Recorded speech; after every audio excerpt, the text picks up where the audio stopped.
بسم اللہ الرحمن الرحیم۔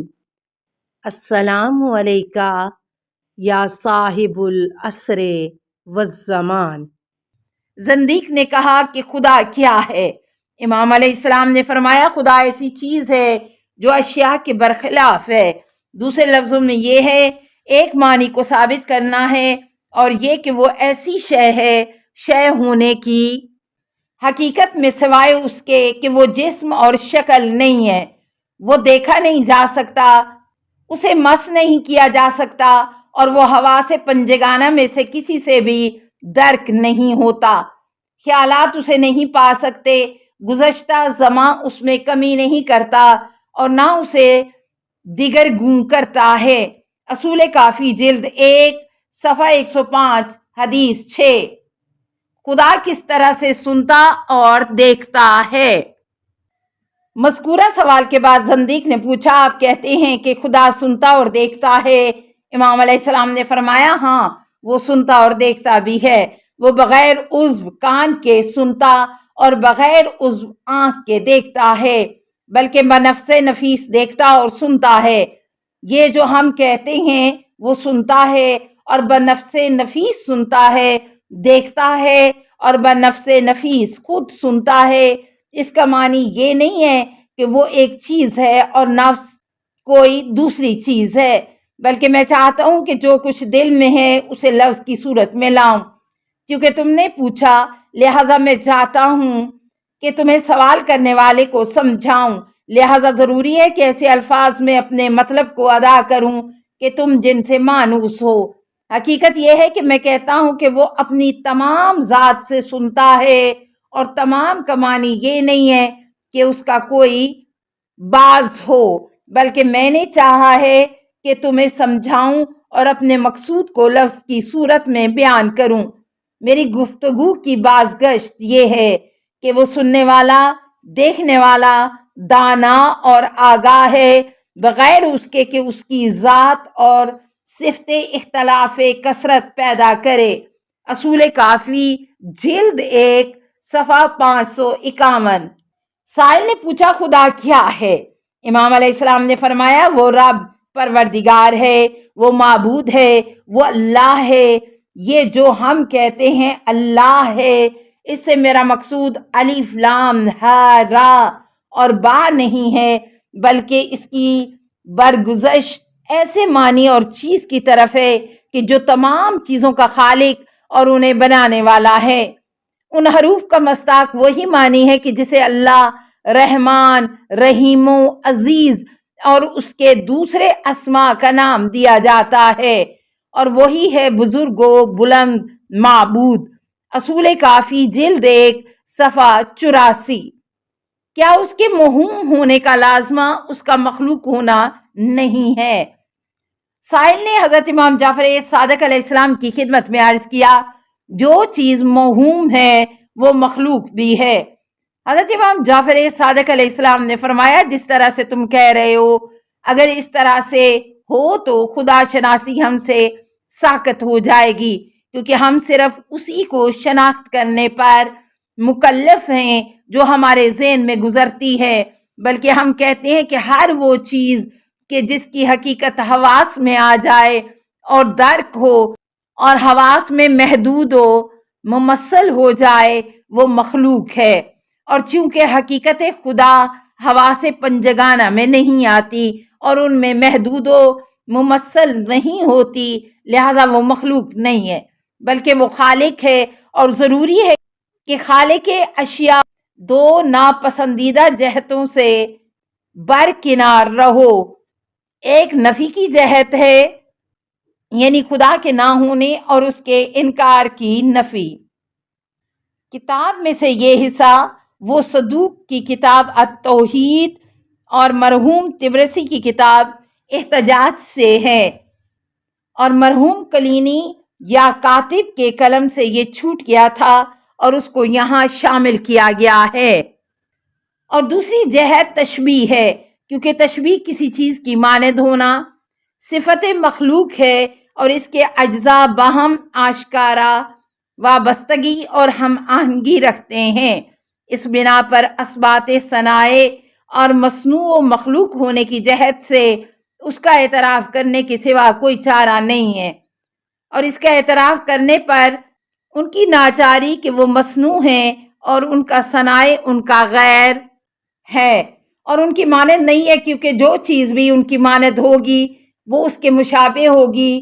ظاہری پیوستگی اور بے گیر ہمانگی میں نہ ہونے کے بعد ہونے میں چھوٹے پن سے بڑے پن، سیاہی سے سفیدی، قدرت مندی سے ناتوانی کی طرف منتقل ہونے میں اور دوسرے معلوم و موجود حالات کہ اس کی وضاحت کرنے کی ضرورت نہیں ہے، کیونکہ وہ عیاں اور موجود ہیں۔ سابقہ حوالہ۔ کیا اس کا اثبات اسے محدود کرنے کے معنی میں ہے؟ سائل نے کہا کہ چونکہ آپ علیہ السلام نے وجود خدا کو ثابت کیا ہے لہٰذا محدود کیا ہے، اور پہلے فرمایا ہے کہ خدا محدود نہیں ہے۔ امام علیہ السلام نے فرمایا میں نے اسے محدود نہیں کیا بلکہ اسے ثابت کیا ہے، کیونکہ نفی اور اثبات کے درمیان کوئی فاصلہ اور منزل نہیں ہے، یعنی میرے استدلالات کا نتیجہ یہی ہے کہ ایک صنائع موجود ہے ان کے مقابلے میں جو کہتے ہیں کہ موجود نہیں ہے، اور میرا استدلال کسی طرح سے اسے محدود کرنے پر دلالت نہیں کرتا ہے۔ کیا خدا کی انیت و ماہیت ہے؟ امام علیہ السلام سے سائل نے پوچھا کیا خدا انیت و ماہیت یعنی ما بہ شے ہوا ہے؟ امام علیہ السلام نے فرمایا ہاں ہے۔ انیت و ماہیت کے علاوہ کوئی چیز ثابت نہیں ہوتی۔ کیا خدا کی کوئی کیفیت ہے؟ امام علیہ السلام سے سائل نے پوچھا کہ خدا کی کیفیت کس طرح سے ہونا ہے؟ امام علیہ السلام نے فرمایا نہیں، کیونکہ کیفیت صفت کی جہت اور احاطہ ہے، کیونکہ جو چیز کسی چیز سے متصف ہو یا کسی چیز نے اس کا احاطہ کیا ہو وہ ایک کیفیت پیدا کر لیتی ہے۔ جیسے کاغذ نازکی و باریکی سے متصف ہو اور سفیدی کا اس پر احاطہ ہے، اس نے ایک خاص کیفیت پیدا کر لی ہے، لیکن چونکہ صفات خدا اس کے عین ذات ہیں اور کسی چیز کے احاطے میں نہیں ہے لہٰذا اس کی کیفیت نہیں ہے، لیکن مجبوراً وہ تعطیل و تشبیہ کی جہت سے خارج ہے۔ اس کی نفی نہیں کرنی چاہیے اور نہ کسی چیز کو اس کی کرنا چاہیے، کیونکہ جو اس کی نفی کرے گا وہ اس کا منکر ہوگا اور اس کی ربوبیت کو رد اور باطل کیا ہے۔ جو کوئی اسے کسی دوسری شے سے تشبیہ دے اس نے اس کے لیے صفت مخلوق کو ثابت ہے کہ جو ربوبیت کے لائق اور سزاوار نہیں ہے، لیکن ایسی کیفیت کہ جس کا کوئی دوسرا سزاوار نہیں ہے، اس کا شریک نہ ہو، خدا پر احاطہ نہ کرے اور اس کے سوا کوئی نہ سمجھتا ہو، اور اس کے لیے ثابت اور اعتراف کرنا چاہیے، یعنی گزشتہ معنی میں خداوند کی کوئی کیفیت نہیں ہے۔ اگر کیفیت سے مقصود ان صفات سے اس کی توصیف ہو کہ جو اسے تشبیہ اور تعلیل سے خارج کرے، مجبوراً اس کے لیے ثابت کرنا ضروری ہے۔ کیا خداوند خود کاموں کو انجام دیتا ہے؟ امام علیہ السلام سے سائل نے پوچھا کیا کام کرنے کی تکلیف وہ خود اٹھاتا ہے؟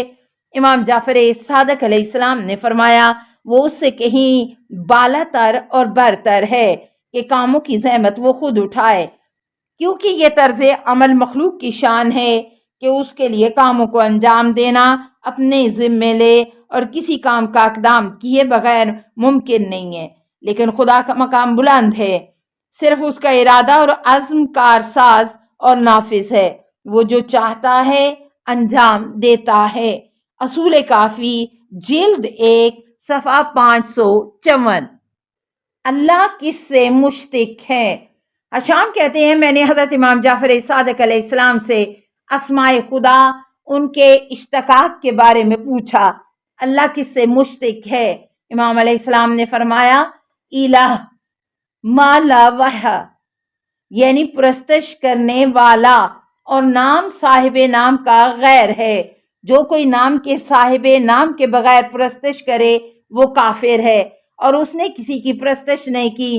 جو کوئی نام اور صاحب نام دونوں کی پرستش کرتا ہے وہ کافر ہے، اور اس نے 2 چیزوں کی پرستش کی۔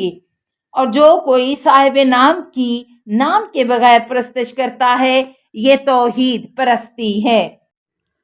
السلام علیکہ یا صاحب العصر والزمان، الامان الامان الامان من فتن الزمان، السلام علیکہ یا خلیفۃ الرحمن، السلام علیکہ یا امام الانس والجان، السلام علیکہ یا مظہر الایمان، السلام علیکہ یا شریک القرآن، السلام علیکہ یا قاطع البرہان، السلام علیکہ یا امام زماننا ھذا اجل اللہ فرجک وسہل اللہ مخرجک وظہورک، السلام علیکہ ورحمۃ اللہ۔ اللہم صلی علی محمد و آل محمد۔